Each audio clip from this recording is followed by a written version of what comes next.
Salve família! Muita gente tem dúvida de onde a gente posta as coisas que assistimos em live. Basicamente, postamos tudo na Cinefy. Lá tem quase 2.000 vídeos. Vem assistir com a gente no primeiro link da descrição. O fracasso de Seishiro Nagi, o que deu errado. Blue Lock Análise do canal Três Otários, patrocinado pelo nosso queridíssimo Rato Podre. Muito obrigado pelo patrocínio. Se você também quiser patrocinar o vídeo pra gente ver, dá uma olhada na descrição que tem todas as informações de valores e como que patrocina e etc. E também se torne membro do canal pra ter acesso antecipado aos vídeos que vão sair aqui, fechou?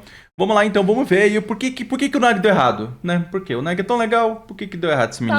Bora. Há mais ou menos um ano atrás eu fiz um vídeo onde eu apontava alguns pontos sobre o personagem do Nagi e sobre os acontecimentos do arco da Liga Neo-Egoísta e debatia sobre a situação em que ele se encontrava. Agora, depois de todo esse tempo, eu venho aqui novamente para conversar sobre tudo o que aconteceu e também teorizar o que vai acontecer no futuro do Nagi. Afinal, se você está acompanhando o mangá, você com certeza sabe o que aconteceu com ele nos últimos capítulos. Antes de mais nada, é importante nós lembrarmos o que foi falado no primeiro vídeo. Se você quiser ter a informação completa, você pode ir ver o outro vídeo e depois voltar aqui. Ele é mais antigo, então a qualidade dele tá um pouco inferior a desse, mas ainda vale um pouco a pena para você ter um melhor contexto dos fatos. Mas indo direto ao ponto, eu vou dar um resumo breve, caso você não queira ir até lá. Vamos começar pelo conceito de a morte de um gênio. No capítulo 170, durante o flashback do treinamento do Sunshine City, o Chris Prince explica para os jogadores do Blue Lock o cenário da morte de um gênio. Esse cenário diz o seguinte: quando alguém depende exclusivamente de seus talentos sem os compreender por completo e não os masteriza da forma correta, eventualmente ele chegará a um ponto onde ele perde seu próprio senso de si e vai se afundar pela falta de treinamento adequado, perdendo sua autoconfiança, vontade e entusiasmo com o futebol, assim o levando à destruição e ao fracasso. Pois é, essa descrição parece familiar porque foi exatamente tudo o que aconteceu com o Nagi durante todo esse arco. O Nagi é um personagem que desde o início da obra vem dependendo exclusivamente do seu talento natural assustadoramente enorme. Alguém que nunca planejou suas próprias jogadas e sim sempre complementou as jogadas dos seus aliados, principalmente do Isaig e Durel. E ao chegar na Liga Neo-Egoísta, o Nagi entra com um objetivo em mente: derrotar o Isaig. Algo notável de se perceber é que quando o Nagi conta isso ao Chris Prince, a primeira reação dele é uma leve surpresa e confusão, e não é pra menos.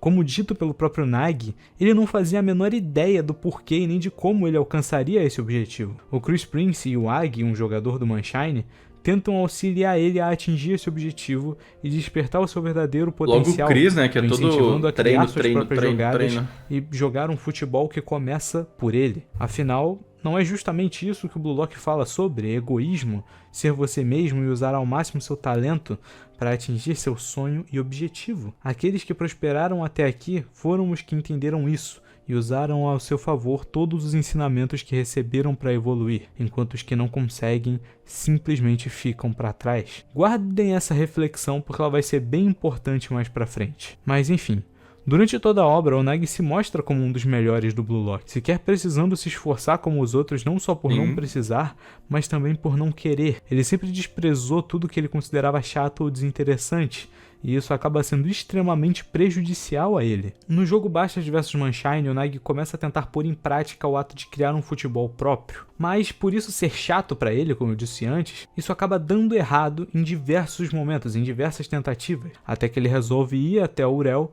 para pedir para os dois voltarem a se ajudar, algo que ele aceita mesmo hesitando. Após isso, nós temos a sequência onde, com a ajuda do Urel, o Nagi marca um dos gols mais lindos da obra. Porém, ele não sabia que aquilo seria a sua ruína. Desde o começo da obra nos é dito algo simples: os gols verdadeiramente bons são aqueles que podem ser replicados, os que seguem uma fórmula aplicada com suas habilidades. Gols feitos por meio de milagres são vazios, pois além de não contribuírem de fato para a evolução do jogador, também nunca poderão ser replicados de nenhuma forma. E esse gol teria consequências absurdamente desastrosas. Acabou de falar que o gol de bicicleta do Cristiano Ronaldo é uma bosta, tá?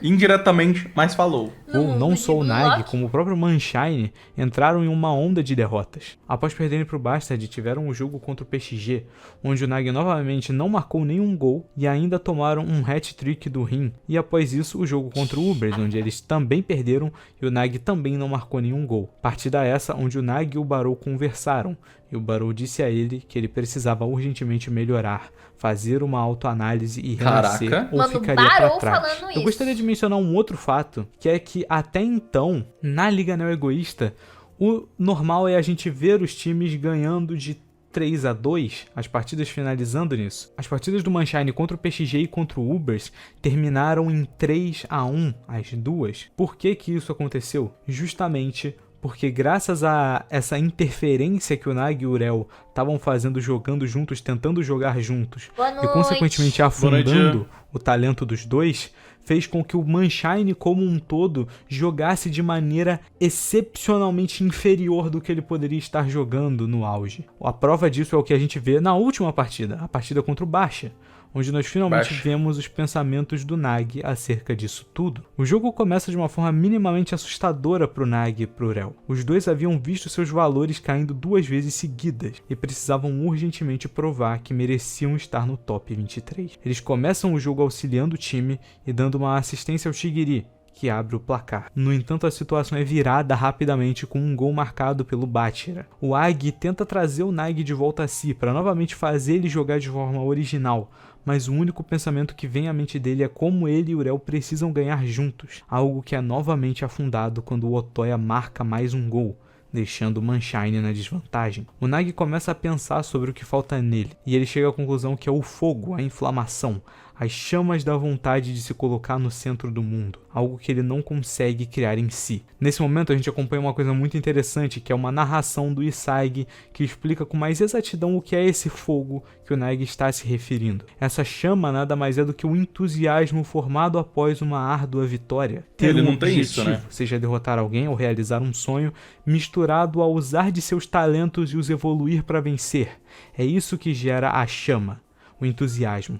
E como o Isayg diz nesse capítulo, esse entusiasmo é impossível de se replicar, é algo que surge de forma natural, e aqueles que não se agarram ao entusiasmo caem pelo caminho. É isso que significa estar no Blue Lock. É justamente aí que o Nag mais peca. O Nag mesmo diz logo em seguida nesse capítulo: preciso me tornar o que o Urel quer que eu seja. Essa atitude, esse comportamento não funciona, ele não tem uma meta de verdade.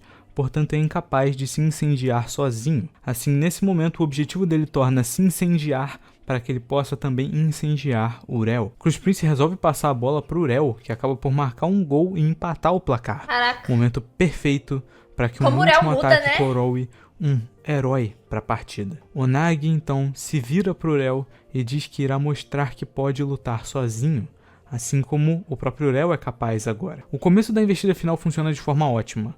O Nag começa a fazer essa jogada de forma boa e com um único objetivo em mente: provar que ele pode lutar sozinho para provar que ele pode lutar ao lado do Urel. Mas nesse momento ele é encurralado pelo Otoya e acaba travando e não sabendo como prosseguir. Eu gostaria de levantar uma reflexão nesse momento. Será que se o Nag tivesse treinado, se aprimorado durante esse arco, realmente buscado a evolução, será que ele teria travado Beleza, nessa Olympus. hora? Eu Assim acredito que que acabar não. o vídeo a gente Eu vê. acredito que esse momento é justamente a prova, a consequência das decisões dele. Ao escolher se sentar na sua zona de conforto, que era seguir Urel, ele se limitou sua criatividade, seu talento e sua força. A prova disso é que assim que Urel surge ao lado dele para receber um passe, o Nag nem hesita em passar, o que, como eu já deixei claro durante o vídeo todo, acaba acarretando em uma tragédia. O Bachira pega a bola e marca um gol, selando a derrota do Manshine e a colocação do Nag como o top 24, estando oficialmente fora da Copa do Mundo Sub-20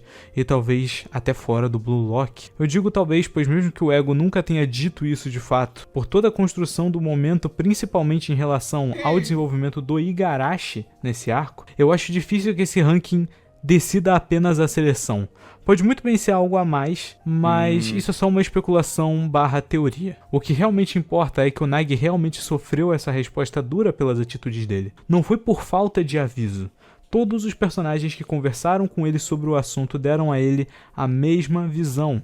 E ele não esforce, quis, né? Você tem talento, Não, pra caso quê? você Não. tente, você com certeza vai melhorar. Mas ele ignorou todos esses avisos Caraca, até é o foda. último segundo. Além disso, eu também quero levantar um outro ponto, que é a participação do Urel na eliminação do Nag. É fato que o Nag tem a maior parcela de culpa no fato dele não ter tentado melhorar, mas eu acho justo que a gente pontue o mal enorme que o Urel fez pra isso. Durante todas as tentativas que o Ag e o Isag tiveram de conversar com o Nag sobre esse problema, o Urel sempre interviu e falou por ele que eles continuariam a lutar juntos.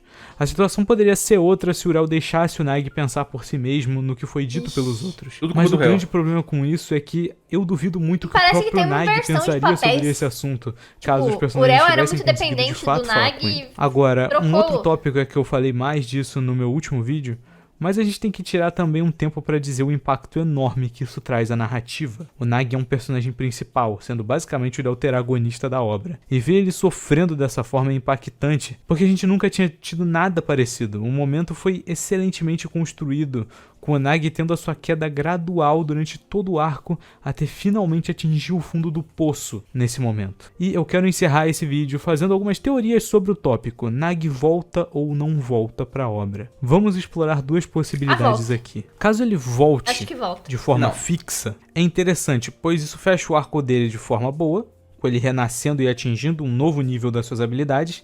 Além disso, também abre margem para ainda mais plots e cenas interessantes dele no spin-off, que agora tem bastante conteúdo para explorar, já que ele vai seguir um caminho diferente dos outros personagens. Agora, caso ele não volte e esse realmente tenha sido o fim do Nag, já que, como eu disse, a gente não sabe se isso significa diretamente uma eliminação do Blue Lock, mas vamos supor que seja mesmo, eu não reclamaria caso essa tenha sido a eliminação dele de fato. Isso porque a forma como tudo foi construído foi tão boa, que eu sinto que não poderia ter sido feito de forma melhor. Isso aqui é uma eliminação digna de personagem principal, pois, lembrando sempre, o projeto Blue Lock só pode ter um vencedor, pelo menos foi o que nos foi dito até agora. Então isso aqui é o mínimo que eu espero da eliminação dos personagens mais importantes, algo que me deixa até com certa expectativa pra saber que tipo de arcos e cenas o autor pode estar planejando Nossa, pra eliminações vai ter de muita outros coisa personagens ainda, tão né, relevantes pela quanto o frente. Nag. O que eu preciso mencionar muito também é que personagem. representar o É a Copa conceito do da Mundo morte de ainda. um gênio na prática com o Nag é realmente algo bem feito. Quantas vezes nós não vemos na vida real pessoas talentosas que não conseguem prosperar pela falta de preparo ou de ânimo na sua trajetória. Representar isso dentro da obra, ainda mais da forma que foi feita, pra mim é algo excelente. Lembrando que a gente está se aproximando cada vez mais de um momento onde os personagens vão para os clubes profissionais, vão para as ligas oficiais. E a gente tem que ver mais sobre o mundo do futebol como um todo. E eu acho que esse conceito da morte de um gênio é algo extremamente interessante de ser abordado. Mas, na minha opinião, o que eu acho, agora eu vou falar sobre a minha opinião sobre isso, é que o Nag não deveria voltar para o Blue Lock. Ele pode sim continuar como um personagem importante dentro de algum clube quando eles forem para as ligas oficiais, mas não acho que seja interessante trazer ele de forma fixa para o Blue Lock. Depois dessa eliminação extremamente bem executada que o autor fez, eliminação entre aspas, né? Algo que gerou um sentimento que eu duvido um pouco que seja possível reproduzir. Foi um arco inteiro só para desenvolver esse momento. Eu não acho que a gente tenha tempo nem estrutura pra gente ter uma narrativa sendo feita dessa mesma forma de novo. Então, na minha visão, por causa desse excelente preparo que foi feito pra essa cena, o Nag não deveria voltar pro Blue Lock. Isso caso ele tenha sido eliminado de fato. Mas vai saber, não é? Isso é algo que só o futuro nos dirá. Mas, por agora, é o que temos. Esse vídeo vai ficando por aqui. Comenta o que vocês acharam. Deixa o like, se inscreve. Cara, até o próximo vídeo. Até agora eu tô tentando achar os dois otários que faltou. Só tem um. Cadê os outros dois? Não, mas o vídeo ficou muito bom, mano. Bem explicadinho. Sim. E a gente sabia que o Nag tinha se ferrado, mas eu não sabia o quê. Ainda Agora assim, dá pra entender não é uma por quê. certeza, né, que ele vai realmente... Ele tá sair. fora da seleção, né? Sim, fora da seleção, mas do Blue Lock, no caso. Aí já não sei. Mas é isso, rapaziada. Muito obrigado aí ao Rato Podre pelo patrocínio. Se você também quiser patrocinar um vídeo pra gente ver, dá uma olhada na 3 descrição. otários é ele e nós dois que estamos assistindo. Eu pensei nisso também. Mas daí, tipo, e se a pessoa estiver vendo sozinha? Quem que é o roto dele? Não sei. Mas é isso. Como eu falei, na descrição tem todas as informações, tá? Muito obrigado ao patrocinador. E vira um membro do canal para ter acesso antecipado aos vídeos que vão sair aqui, fechou? Tamo junto e bye. E tchau.